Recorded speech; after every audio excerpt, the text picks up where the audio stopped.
പോർച്ചുഗലിലെ മഡൈറ ദ്വീപിൽ ദാരിദ്ര്യവും പട്ടിണിയും തളം കെട്ടി നിന്ന തെരുവുകളിലെ ചവറ്റുകൂനകൾക്കിടയിലൂടെ കാൽപന്ത് തട്ടി തുടങ്ങിയ ഒരു മെലിഞ്ഞ പയ്യൻ. മദ്യപാനിയായ അച്ഛൻ്റെയും അടുക്കളപ്പണിക്കാരിയായ അമ്മയുടെയും കണ്ണുനീര് കണ്ടു വളർന്ന അവന് ഫുട്ബോൾ വെറുമൊരു വിനോദമായിരുന്നില്ല, മറിച്ച് ജീവിതം തിരികെ പിടിക്കാനുള്ള പോരാട്ടമായിരുന്നു. ജന്മനാ ലഭിച്ച പ്രതിഭയെ ചോര നീരാക്കുന്ന കഠിനാധ്വാനം കൊണ്ടും വിയർപ്പ് കണങ്ങൾ കൊണ്ടും പരാജയപ്പെടുത്തിയ ക്രിസ്ത്യാനോ റൊണാൾഡോ 15-ാം വയസ്സിൽ ഹൃദയമെടുപ്പ് താളം തെറ്റിയപ്പോൾ മൈതാനങ്ങളിലേക്ക് ഇനിയൊരു മടങ്ങി വരവില്ലെന്ന് ഡോക്ടർമാർ വിധിയെഴുതി. അവിടെ തീരേണ്ടതായിരുന്നു അയാളുടെ സ്വപ്നങ്ങൾ. എന്നാൽ ശസ്ത്രക്രിയ കഴിഞ്ഞ ഉടനെ ഓപ്പറേഷൻ തിയേറ്ററിലെ കിടക്കൽ നിന്ന് എഴുന്നേറ്റ് അവൻ ഓടിയത് ഫുട്ബോൾ മൈതാനത്തേക്കാണ്. തോൽക്കാൻ ഞാൻ തയ്യാറല്ലെന്ന് വിധിയുടെ മുഖത്ത് നോക്കി അലറി വിളിച്ച ഇച്ഛാശക്തിയുടെ പേരാണ് റൊണാൾഡോ. മാഞ്ചസ്റ്ററിലെ ചെകുത്താന്മാർക്ക് ചോരയുടെ വീര്യം പകരാനെത്തിയ ആ കൗമാരക്കാരൻ ജോർജ് വെസ്റ്റും ഡേവിഡ് ബെക്കാവുമെല്ലാം അണിഞ്ഞ ഇതിഹാസങ്ങളുടെ 7-ാം നമ്പർ ജേഴ്സി വേണ്ടെന്നും തന്റെ പഴയ 28-ാം നമ്പർ മതിയെന്നും അലക്സ് ഫെർഗൂസനോട് പറഞ്ഞു. ആ വലിയ ഭാരം ചുമക്കാൻ അവൻ ഭയന്നിരുന്നു. എന്നാൽ ഫെർഗൂസന്റെ നിർബന്ധത്തിന് വഴങ്ങി ആ 7-ാം നമ്പർ ജേഴ്സി അവൻ നെഞ്ചേറ്റിയപ്പോൾ ലോക ഫുട്ബോളിന് ലഭിച്ചത് ഒരു പുതിയ ബ്രാൻഡായിരുന്നു CR7.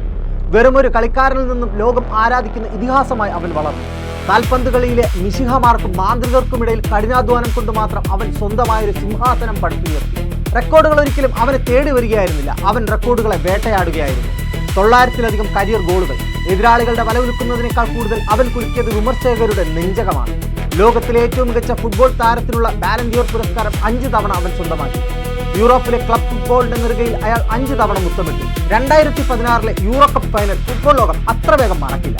പരിക്കേറ്റ് വേദനകൾ കൊണ്ട് പുളഞ്ഞ് ഒരു രാജ്യത്തിന്റെ മുഴുവൻ പ്രതീക്ഷകളും തകർന്നടിഞ്ഞെന്ന് തോന്നിപ്പിച്ച് അവൻ കണ്ണീരോടെ കളം വിട്ട നിമിഷം. പക്ഷെ അവിടെയും അവൻ തോൽവി സമ്മതിച്ചില്ല. ഗ്രൗണ്ടിന് പുറത്ത് ഒരു പരിശീലകനേക്കാൾ വലിയ ആവേശമായി ടച്ച് ലൈനിൽ നിന്ന് സഹതാരങ്ങൾക്ക് ഊർജം പകർന്ന് അവൻ പോർച്ചുഗലിന് ആ ചരിത്ര കിരീടം നേടിക്കൊടുത്തു. ദാരിദ്ര്യത്തിന്റെ നാളുകളിൽ വിശപ്പടക്കാൻ മഡൈറയിലെ തെരുവുകളിൽ അവൻ അലഞ്ഞു തിരിഞ്ഞിട്ടുണ്ട്. അതേ മഡൈറയിലെ അന്താരാഷ്ട്ര വിമാനത്താവളം ഇന്ന് അറിയപ്പെടുന്നത് അവന്റെ പേരിലാണ്, ക്രിസ്ത്യാനോ റൊണാൾഡോ ഇന്റർനാഷണൽ എയർപോർട്ട്. നാടിന്റെ ആകാശത്തിന് പോലും സ്വന്തം പേര് നൽകിയ ലോകത്തെ ഒരേ ഒരു ഫുട്ബോളറായി അവൻ മാറി. വീണുപോയെന്ന് ലോകം വിധിയെഴുതിയപ്പോഴല്ല, പ്രായം തളർത്തിയെന്ന് മാധ്യമങ്ങൾ പരിഹസിക്കുമ്പോഴല്ല, വിമർശകരുടെ കൂരമ്പുകൾ നെഞ്ചിൽ തറയ്ക്കുമ്പോഴല്ല, ഇരട്ടി ശക്തിയോടെ ഫീനിക്സ് പക്ഷിയെപ്പോലെ അവൻ ഉയർത്തെഴുന്നേറ്റു. ജീവിതത്തിൽ തോറ്റുപോകുമെന്ന് ഭയക്കുന്ന ഓരോ സാധാരണക്കാരനും റൊണാൾഡോ ഒരു പാഠപുസ്തകമാണ്. ജന്മനാ ലഭിക്കുന്ന കഴിവുകളല്ല, മറിച്ച് അടങ്ങാത്ത ആവേശവും അതിരുകളില്ലാത്ത കഠിനാധ്വാനവുമാണ് ഒരാളെ ലോകത്തിന്റെ നെറുകയിൽ എത്തിക്കുന്നതെന്ന് സ്വന്തം ജീവിതം കൊണ്ട് അവൻ വരച്ചു കാട്ടി. പ്രായം അവനെ തളർത്തിയില്ല, കാലം അവനെ മറക്കുന്നില്ല. എതിരാളികളുടെ നെഞ്ചിൽ തീ കോരിയിടുന്ന പോരാളികളുടെ പോരാളി. ഫുട്ബോൾ ലോകം കണ്ട എക്കാലത്തെയും വലിയ പോരാട്ടം ക്രിസ്ത്യാനോ റൊണാൾഡോ. 2026 ലോകകപ്പിൽ നോർത്ത് അമേരിക്കൻ മൈതാനങ്ങളിൽ പറങ്കിപ്പടയുടെ പടനായകനായി ആ സിംഹം വീണ്ടും ഇറങ്ങിയിരിക്കുകയാണ്.